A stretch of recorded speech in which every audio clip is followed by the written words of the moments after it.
इंदसदवंदियाणं तिहुवणैदमधुरविसदवकाणम् अन्तातीतगुणाणं नमो जिनाणं जिदभवाणं।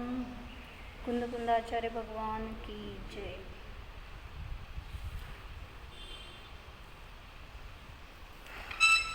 पंचास्तिकाय संग्रहामध्ये गाथा नंबर 56 चालू. उदयेन वसमेण खयेण दुहिं विसिदेहिं परिणामे जुत्ता ते जीवगुणा बहुसूयथे सुविधिन्नाम. काय अर्थ होतं? जीवाचे जे 5 असाधारण गुण आहेत ते सांगायला लागले. औदैक भाव, औपशमिक भाव, क्षायिक भाव, क्षायपशमिक भाव आणि पारिणामिक भाव याने युक्त जीव गुण अनेक शास्त्रामध्ये अनेक प्रकाराने वर्णन केले आहेत असं सांगितलं होतं. त्याच्यामध्ये औदैक भावाचा असंयम रूप भेद बघत होतो आपण. असंयमामध्ये काय सांगितलं होतं? कोणाचा उदय आहे? असंयम रूप औदैक भाव कर्माच्या उदयाचं निमित्त असताना होतोय. कुठल्या कर्माचं? अनंतानुबंधी क्रोधमान मायालोभ आणि अप्रत्याख्यानावरण क्रोधमान मायालोभ आणि त्याच्याने सहित असलेले नौकषाय या सगळ्यांच्या उदयाचं निमित्त असताना जीवाला जे असंयम रूप भाव होतात त्याला म्हणलं औदैक भाव. तर इथं त्यांनी काय घेतले वाचते. अनंतानुबंधी अप्रत्याख्यानावरण नामक चारित्र मोह कर्म के उदय से जीव को असंयम भाव होता है. वहाँ 5 इंद्रियां और 6वें मन की स्वच्छंद प्रवृत्ति होती है. इसलिए वह पांच इंद्रियों और 6वें मन के विषय स्वच्छंद होकर सेवन करता है. उसे न हे उपादेय का विचार है, न त्याग ग्रहण की प्रवृत्ति का विचार है, न उसे षटकाय के जीवों की दया है. ऐसी निशंक प्रवृत्ति जहाँ होती है उसे असंयम भाव कहते हैं. म्हणजे 5 पापाचा त्याग नसल्यामुळं षटकाय जीवांच्या हिंसा दया ह्याच्याविषयी विवेक नाही, तशी प्रवृत्ती पण नाही. असंयम भाव 2 प्रकारचा आहे. अनंतानुबंधी चारित्रमोह के उदयाच्या निमित्त असताना असणारा तो असंयम भाव. वहा तो योग्य अयोग्य म्हणजे 2 प्रकार कसे केलेत त्यांनी. काल आपण प्रश्न विचारला होता ना मी. काय श्लोक वार्तिकमध्ये त्यांनी घेतलंय की जे पहिल्या गुणस्थानामध्ये पण असंयम भाव आहे आणि चतुर्थ गुणस्थानामध्ये पण असंयम भाव आहे. काय फरक केला त्याच्यामध्ये? पहिल्या गुणस्थानातील असंयम भाव आणि चतुर्थ गुणस्थानातील असंयम भाव दोन्हीमध्ये कथनचित फरक आहे. तर काय सांगितलं त्यांनी? श्लोक वार्तिकच्या पहिल्या सूत्राची 105 कारिक आहे.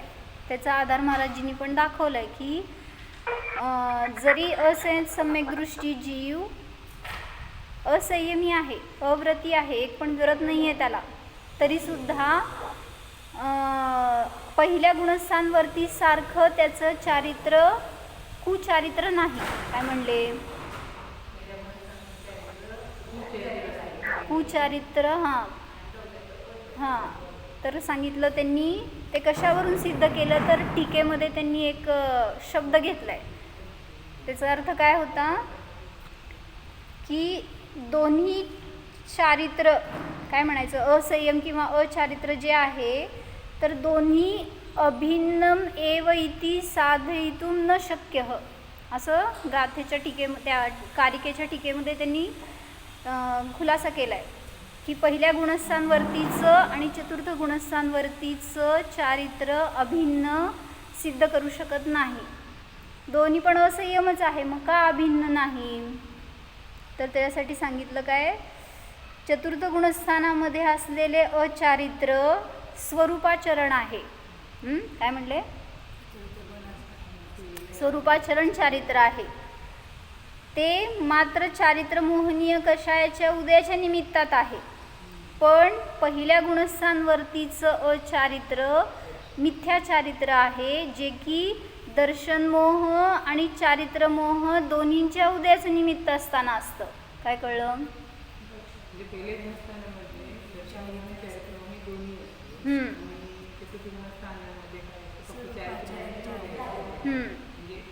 त्यामुळे दोन्हीला अभिन्न सिद्ध करणे शक्य नाही. पहिल्या गुणस्थानात मिथ्याज्ञानपूर्वक असंयम आहे.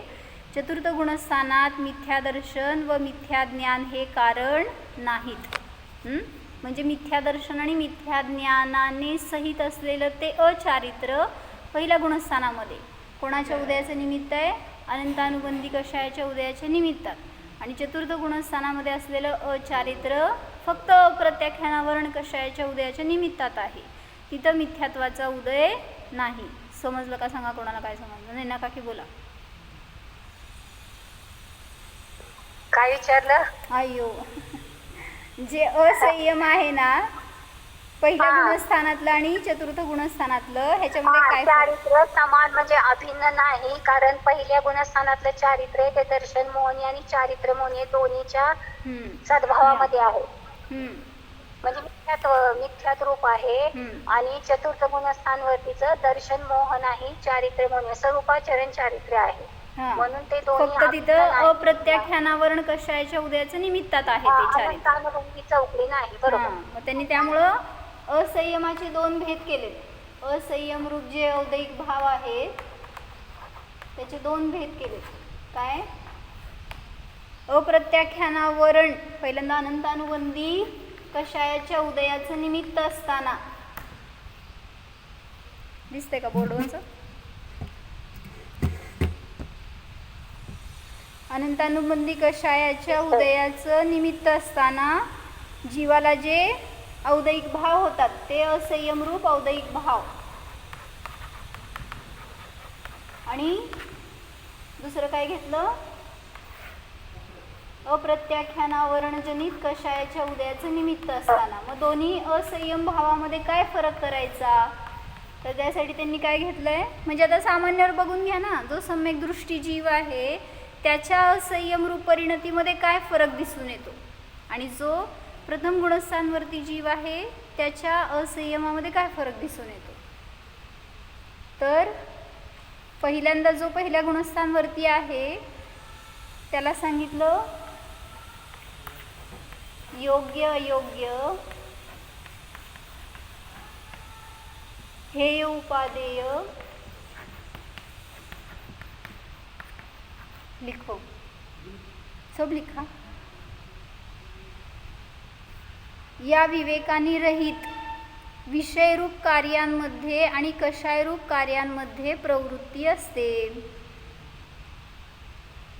योग्य अयोग्य हेय उपादेय या विवेकाने रहित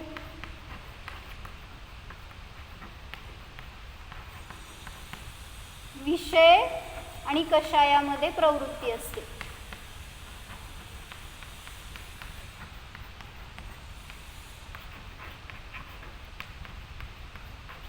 इतके खरखरत ना लिहायला नको वाटलं.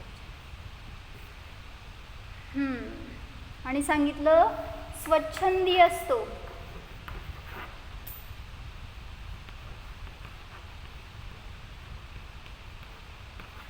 स्वच्छंद प्रवृत्ती करतो आणि दयारहित त्रसस्थावर जीवांच्या हिंसेमध्ये सुद्धा प्रवृत्ती असते.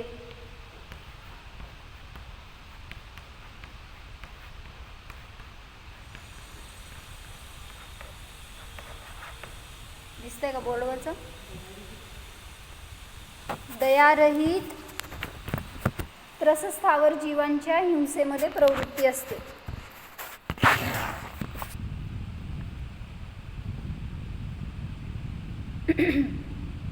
हे पहिल्या गुणस्थानवरतीचं मिथ्यात्वाचं उदय असल्यामुळे तिथं त्या उदयाच्या निमित्तात ज्या रूपाचे परिणाम असणार ते सगळे त्या औदयिक भावामध्ये घ्यायचे.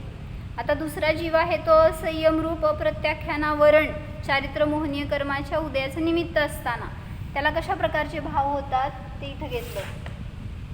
काय असणार ह्याच्यामध्ये? आता ह्याच्या उलटं घालायचं इथं.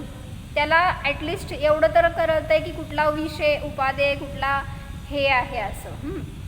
वहाँ विषय रूप कार्यों और कषाय रूप कार्यों और त्रस स्थावर जीवों की हिंसा न्याय अन्याय योग्य अयोग्य के विचार सहित होता है. संयम नाही आहे बाकीचा, पण ॲटलिस्ट हे योग्य आहे हे अयोग्य आहे एवढं तरी विवेक आहे. पण प्रथम गुणस्थानवर्तीला का नाही हो तसा विवेक आहे की? आता इथं दिसतात की अनेक जण असे साधू संत आहेत की जे ॲटलिस्ट एवढं तरी जाणू शकतात की हे हे हे उपादेय आहे. मग प्रथम गुणस्थानवरतीच आहेत की ते पण. काका कुठे गेले? मिथ्यात्व सहित आहे ना. हां, ज्याला शरीर भिन्न आहे हेच विवेक नाही आहे, त्याला बाहेरचं कुठला योग्य आणि अयोग्य हे आणि उपादेय काय ज्ञान असणार आहे? त्यामुळं पहिल्यांदा बेसिक स्वभावाचं ज्ञान नाही आहे, तर त्या पुढचं सगळं शून्य आहे.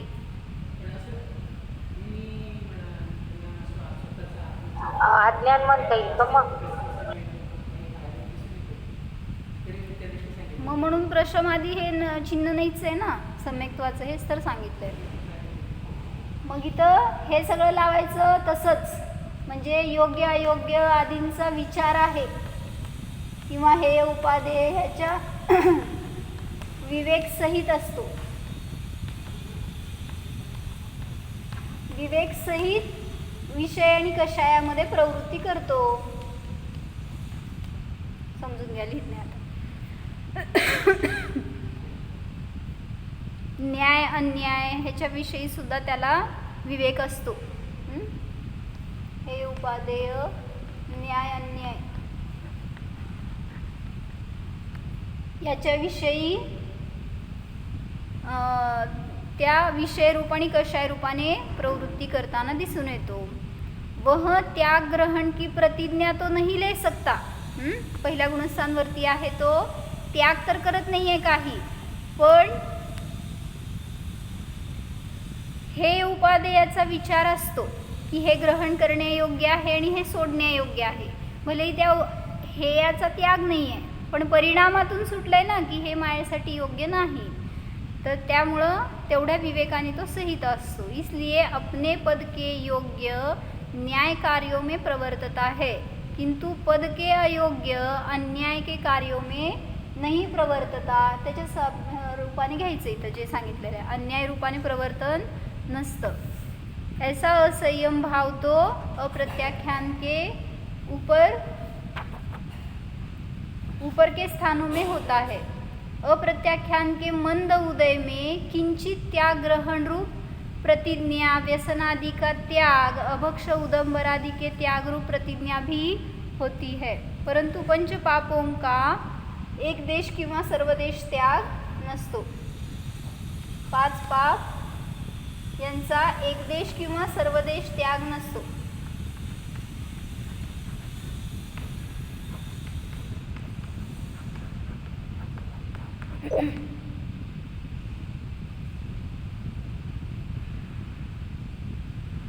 म्हणून असंयम भाव आहे आणि इथं हिंसेचा विवेक असतो त्याला.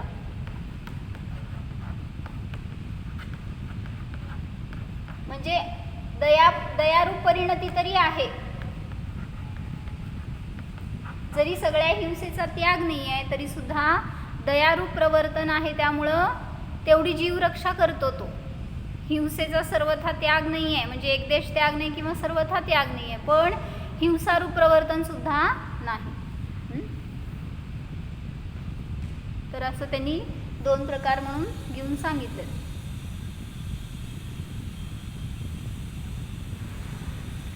ये असंयम भाव वर्तमान में दुख रूप है और आगामी काल में चतुर्गति रूप संसार के कारण है. तुम्ही फोन आणलाय का? फोटो काढताय का? कोण काका फोटो काढा घे.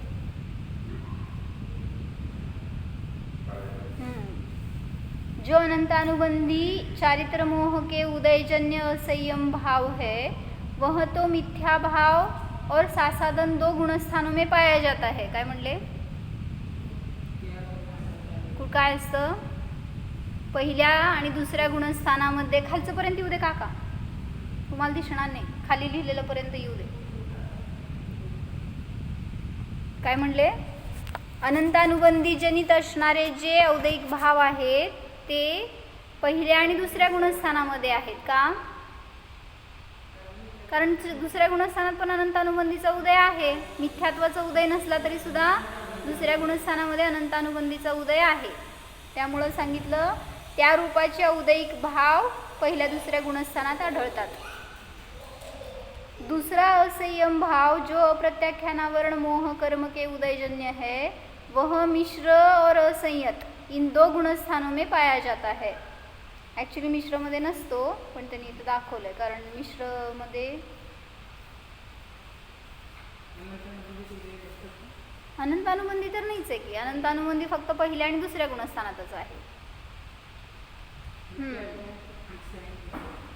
मिथ्यात्व पहिल्या गुणस्थानात, मिश्रमध्ये मिथ्यात्व पण नाही आणि अनंतानुबंधी पण नाही, पण अप्रत्याख्यानावरण पण सांगितलं नाही आहे ॲक्च्युली तिसऱ्या गुणस्थानामध्ये.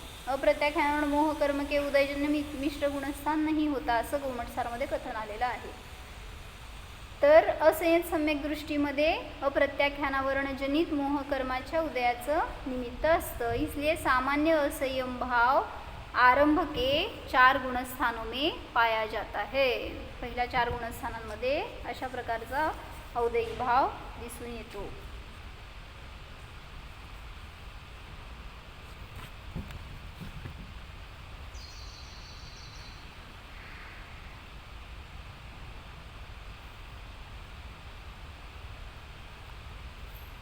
तर त्यांनी एक ज्ञानार्णवमध्ये एक गाथा घेतली आहे की असंयमरूप परिणती असताना कसा अविवेक असतो किंवा काय म्हणायचं भोगी असतो.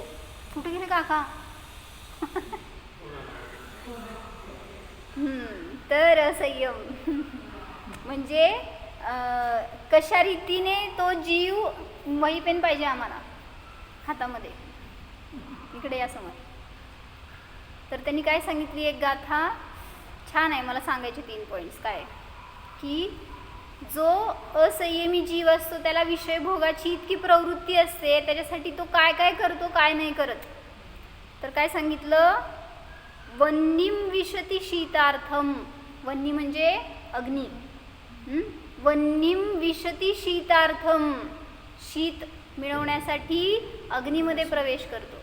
वन्नीम विशती शीतार्थम जीवितार्थम पिबेद विषम. चेल नका की जीवितार्थम पिबेद विषम. पदर घ्या डोक्यावर. वन्नीम विशती शीतार्थम मला सांगायचं नंतर. जीवितार्थम पिबेद विषम विषयेष्वपि सौख्यम अन्वेषयति मुग्धधीः.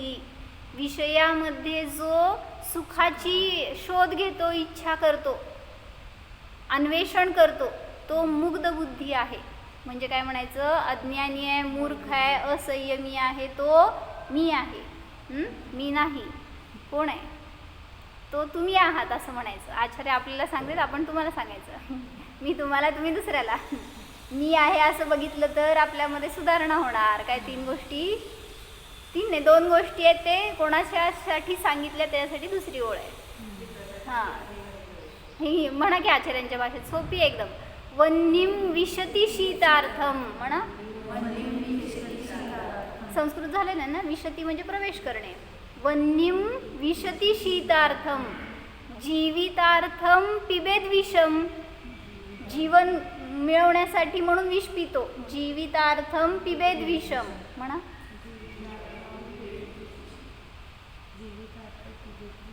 जीवितार्थम पिबेद विषम. डोळं सांगा पूर्ण. वन्नीम विशती शीतार्थम जीवितार्थम पिबेद विषम. छान आहे का? वेडा आहे तो. वेडा मी नाही. तो विष पितो. आपण काय पितो? 5 इंद्रियांचे भोग म्हणजे विष आहे, तरी पण भोगतो का नाही? शिखरजीला गेल्यावर काय केलं? फक्त देव केले सांग.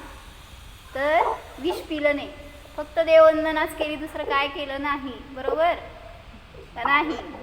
मग जे सगळे विषय भोग केले ते विष आहेत.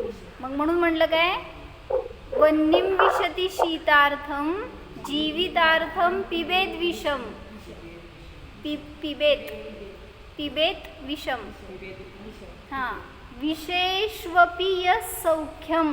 विषयामध्ये सुद्धा जो सुख इच्छितो, अन्वेषण करतो, अन्वेषयती मुग्धधीः, जो त्या विषयामधून, विषय म्हणजे 5 इंद्रियांचे विषय, स्पर्श रसगंध वर्ण रूपाने जे काय शब्द, याच्यातून जो सुखाचा शोध घेतो तो मुग्धधीः, मुग्ध बुद्धीवाला, म्हणजे मूर्ख आहे, त्याची हीन बुद्धीवाला. काय गरज आहे का आपल्याला बघायची?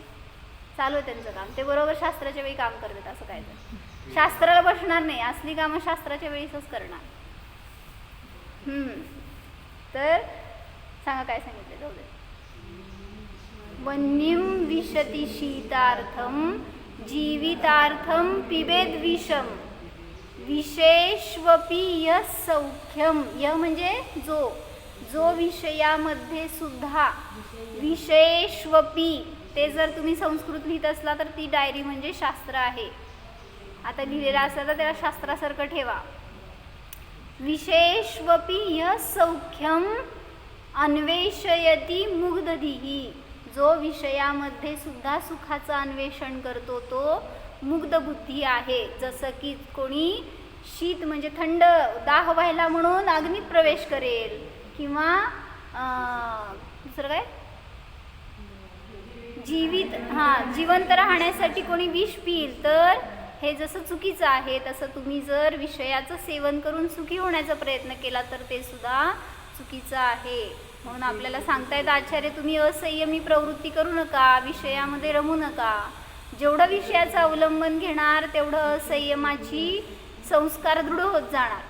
म्हणून 5 इंद्रियातून विरक्तीचे भाव ठेवा, तर संसार काय म्हणायचं, मर्यादा आली संसाराला, आणि त्यापासून भिन्न आहे, त्यामध्ये माझं सुख नाही आहे, ही जर आपली बुद्धी असेल तर त्यापासून आपली निवृत्ती सहज होते.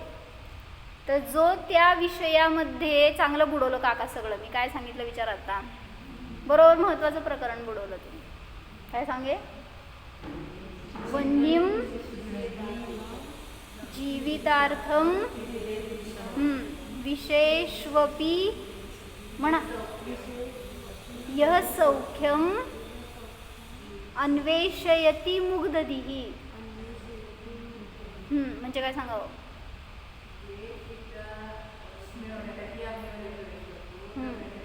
मी म्हणा की मागं जरा असं द्या, म्हणजे जरा जास्त भाववास नव्हती.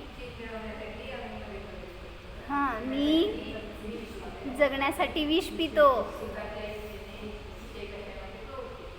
तो कोण आहे, तो मी मुग्ध बुद्धी आहे. 2 गोष्टी सांगितल्या की वन्नी म्हणजे अग्नी, ज्याला थंड पाहिजे, काय म्हणायचं, दाह झालाय आणि थंड शीत पाहिजे, शीतलता पाहिजे, तर तो अग्नीत प्रवेश करतोय. दुसरं, ज्याला जगायची इच्छा आहे तो विष पितोय, शाणा का वेडा.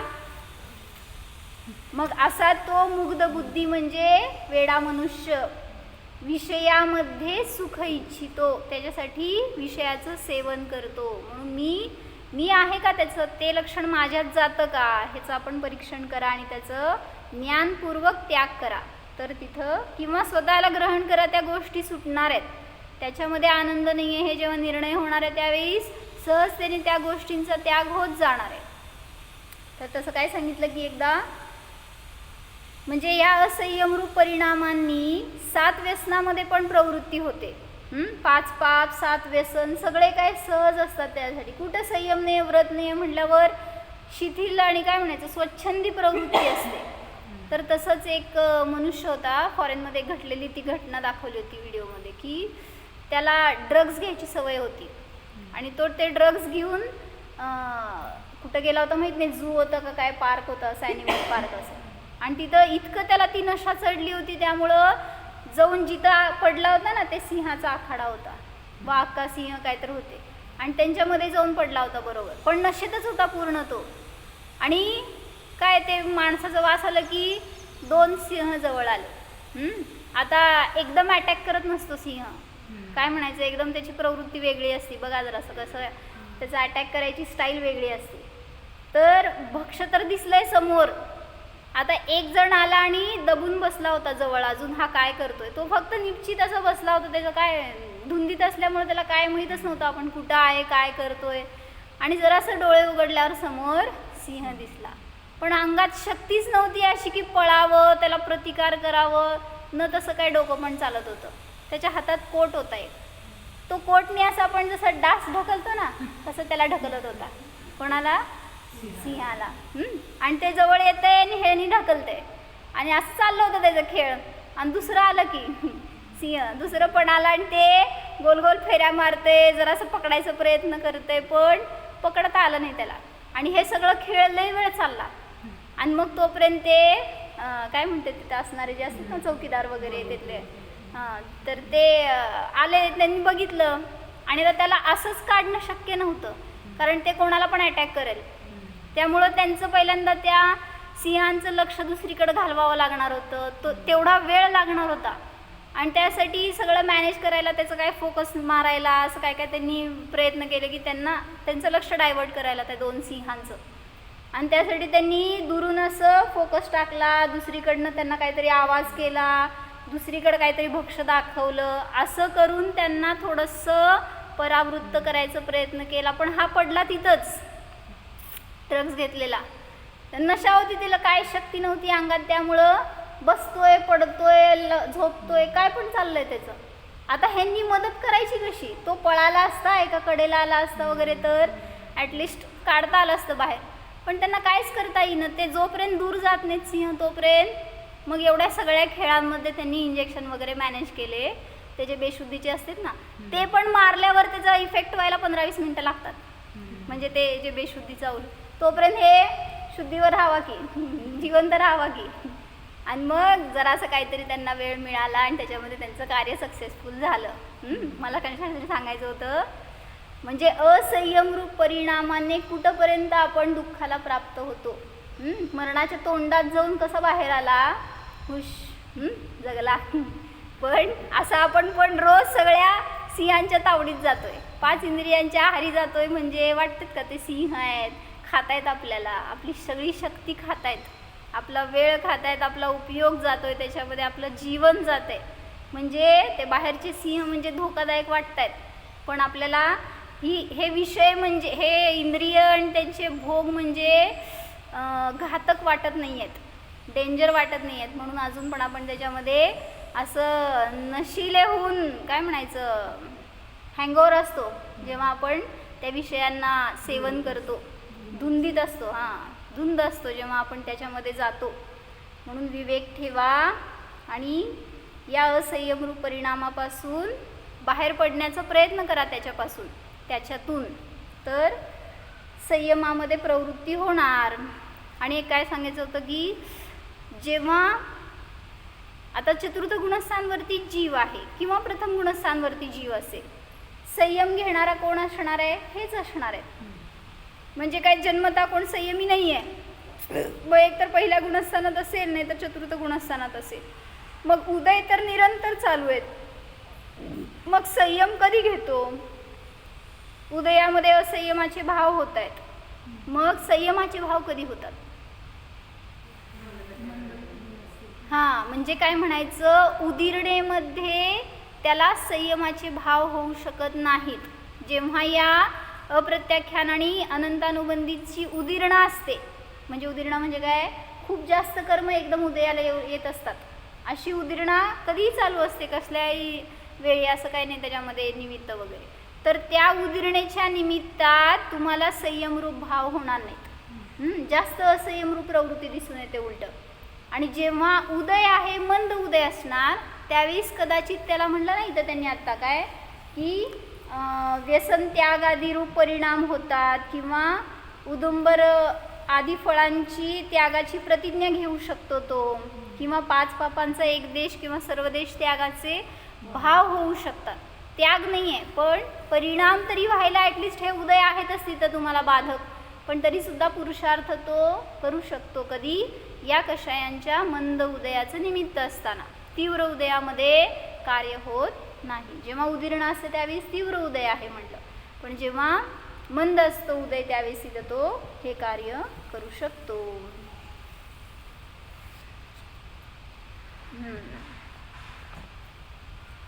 असंयमी व्हायला वेळ लागत नाही आपल्याला, संयमी व्हायला वेळ लागतं. त्यासाठी काल सांगितलं काय, पाणी चढवायला प्रेशर द्यावं लागतं, पुरुषार्थ करावा लागतो, जोर द्यावा लागतो. तसं संयमी बनायला पुरुषार्थ करावा लागतो. पण असंयमी बनायला वेळ लागत नाही. जसं एखाद्या मुलाने नियम घेतला काहीतरी, समजा 4 महिने काय खाणार नाही बाहेरचं वगैरे, असं एकांनी काल मला सांगितलं बरं का.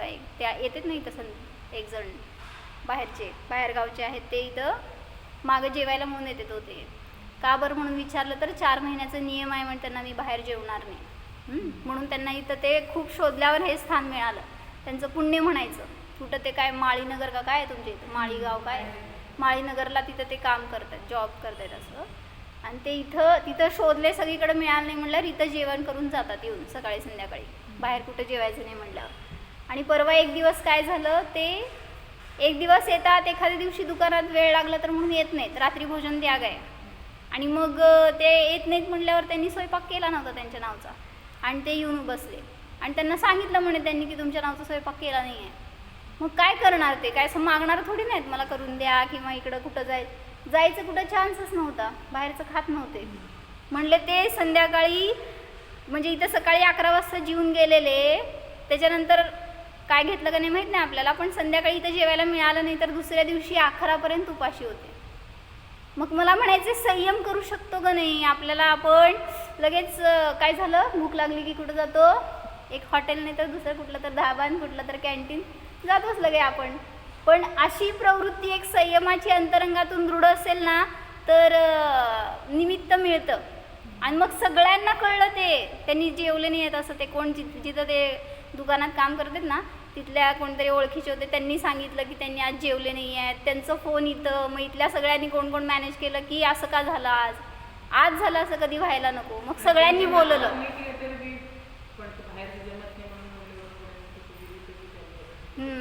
तेच की, ते आपल्याला नंतर कळलं ना 2 दिवसांनी. मग त्यांना फक्त आता सगळे अलर्ट झाले ना असं व्हायला नको. म्हटलं तर एक जणाचा स्वयंपाक असं तर असतोच. आमचं बी घरीतच आहे की, आमच्याकडे पण आल्या सुद्धा चाललं असतं. पण माहीत नसल्यावर इवन त्यांनी कॉल पण केला होता बरं का, पण मी नव्हतं बघितलं ते, कारण इथे त्यामुळं त्यांनी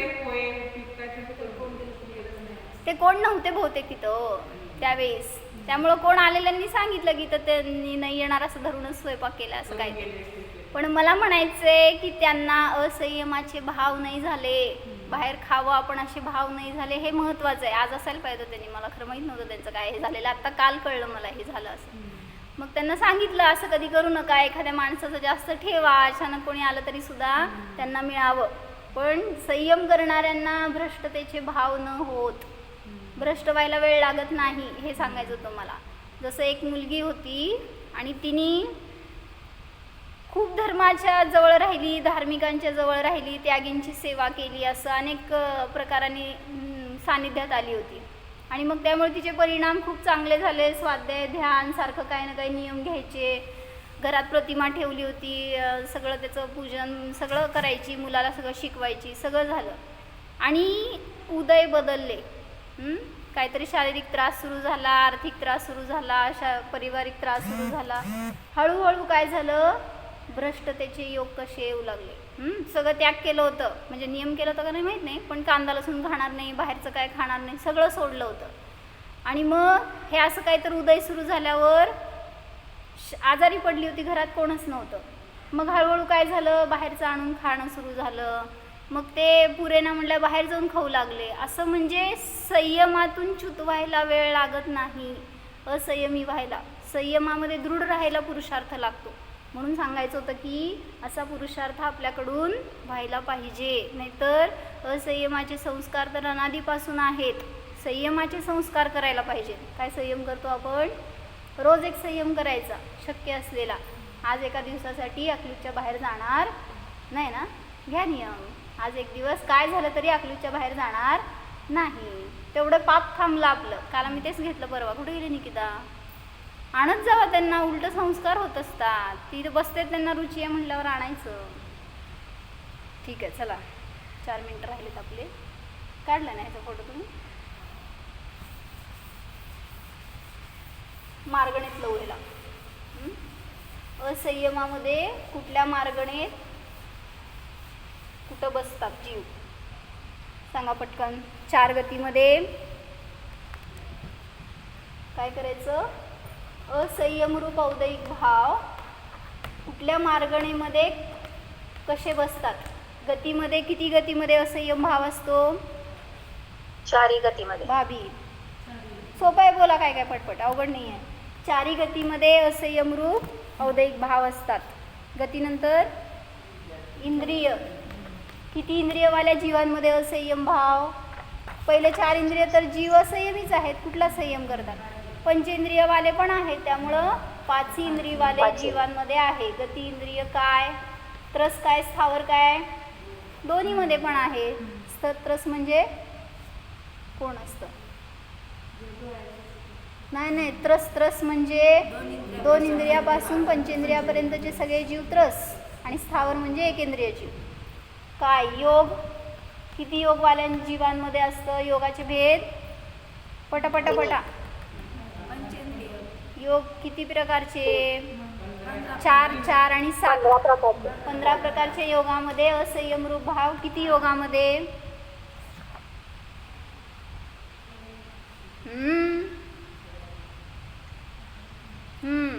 आहारक आणि आहारक द्विक सोडून 13. कुठले 13? पटपट सांगा. मनाचे 4, वचनाचे 4, कायेमध्ये 7 मधले काढायचे. औदारिक मिश्र, वैक्रिक मिश्र, आहारक नाही येणार, आणि कर्मण.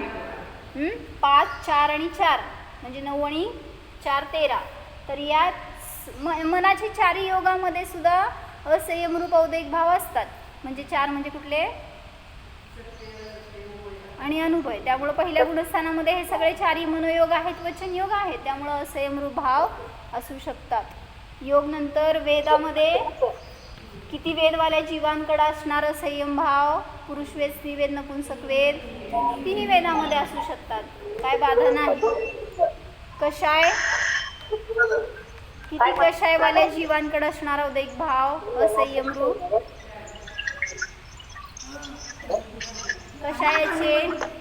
कषायाचे प्रकार किती? ओ तुमचा आवाज लय मागून नाही नका की. 25 भेद आहेत. किती लिहू इथं? किती लिहू? कुठल्या कषायांच्या उदयाच्या निमित्तात असंयमरूप औदयिक भाव असतात? पहिल्या गुणस्थानामध्ये सगळ्या प्रकारच्या कषायांचा उदय आहे.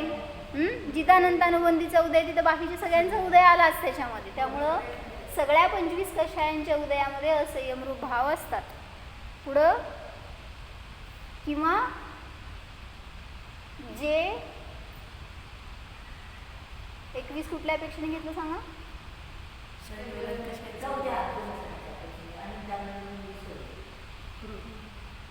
अनंतानुबंधी सोडून जो क्षायिक सम्यक झालाय त्याला सुद्धा असंयमरूप औदयिक भाव असू शकतात चतुर्थ गुणस्थानामध्ये. बरोबर. पुढं ज्ञान, किती ज्ञानवाल्यांकडे असणार असंयमरूप औदयिक भाव? ज्ञानाचे किती भेद? 8. 5 भेद. मग 8 लिहू का? नाही 6. पटकन सांगा किती लिहू मग? मती, श्रुत, अवधी, कुमती, कुश्रुत, कुअवधी. 6 ज्ञानाच्या म्हणजे 3 कुज्ञान आणि 3 सुज्ञान. मनपर्य असंयमात असणार का? असंयमरूप औदयिक भाव बघतोय ना आपण. पुढं जोगे, वेदे, कसाय, नाणेय, संयम. संयम कुठला असणार आहे? हे नियमाने असंयमच आहे, वरच्यांचा काही संबंधच नाही. संयम, दंसन, लेसा सांगा पटपटा. संमत, सन्नी, आहारे. लेश दर्शन कुठल्या दर्शनामध्ये आहे असंयमरूप औदयिक भाव? चक्षु, अचक्षु, अवधी.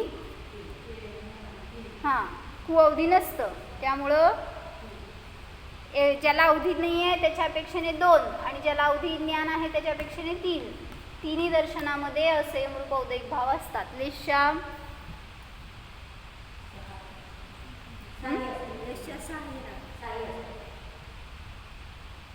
साही लेशांमध्ये औदयिक भाव असे असू शकतात.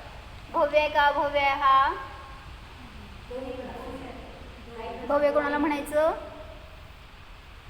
मोक्षाला जाण्याची पात्रता ज्याच्यामध्ये आहे त्याला म्हणायचं भव्य, किंवा सम्यक दर्शनाची पात्रता असणारा भव्य, आणि ज्याच्यात तशी पात्रता नाही त्याला म्हणायचं अभव्य. मग भव्य आहे का अभव्य आहे असंयमवाला? दोन्ही पण असू शकतात. पहिल्या गुणस्थानामध्ये तू समजा आता सम्यक दर्शन केलेलं नाही आहे, मिथ्यादृष्टी आहेस, तर भव्य आहेस का अभव्य आहेस कसं कळणार? अनुभूती घेतली की सम्यक दर्शन झालं. मग भव्य तर आधीपासून आहेस, सम्यक दर्शन आज केलं म्हणून भव्य झालीस, म्हणजे भव्यत्वाची अभिव्यक्ती झाली. पण भव्य तर अभव्य नव्हती तू, सम्यक दर्शन नव्हतं म्हणून.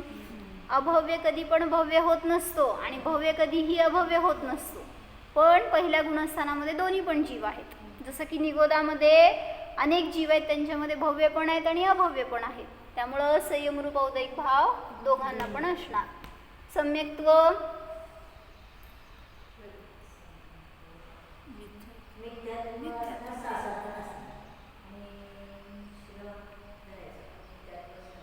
पटापटा सांगा कुठलं लिहू?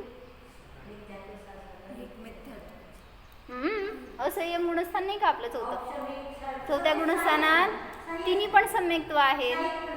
सम्यक्त्वाचे मार्गण्याचे भेद 6 भेद आहेत. 6 भेदामध्ये असंयम रूप औदयिक भाव आहेत. कारण पहिले 3 गुणस्थानांचे 3 सम्यक्त्वाचे भेद आणि पुढच्या सम्यक्त्वाचे 3 भेद. कुठले 3? क्षायिक, शैक्षमिक आणि औपशमिक सम्यक दर्शन. मग त्या सगळ्यांना पण असंयम रूप औदयिक भाव असू शकतात. संज्ञा आहे का असंज्ञ आहे? दोन्ही पण असू शकतं. आहारक आहे का अनाहारक? दोन्ही पण असू शकतं. म्हणून अशा रीतीने असंयम रूप औदयिक भाव आपल्याला कुठल्याही गतीमध्ये सोडत नाहीत, कुठल्याही पर्यायामध्ये सोडत नाहीत. इतकी त्याची प्रबळ संस्कार आहेत आपल्यावर, म्हणून आपल्याला त्याला सोडावं लागणार. आणि ते सुटणार कसे? इकडं अनुभूती घेतली आणि आपला पुरुषार्थ केला तर संयम ज्ञानपूर्वक प्रगट होणार आणि ते असंयम रूप औदयिक भाव सहज सुटणार. हो. आहारक आहे का अनाहारक आहे? जाणा. निष्कषाय स्वरूपोऽहम् असंयम भावरहितोऽहम्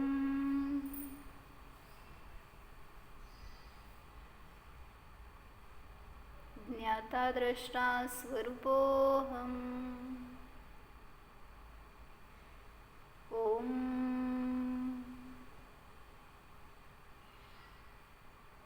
विसर्जन. नमो हरिः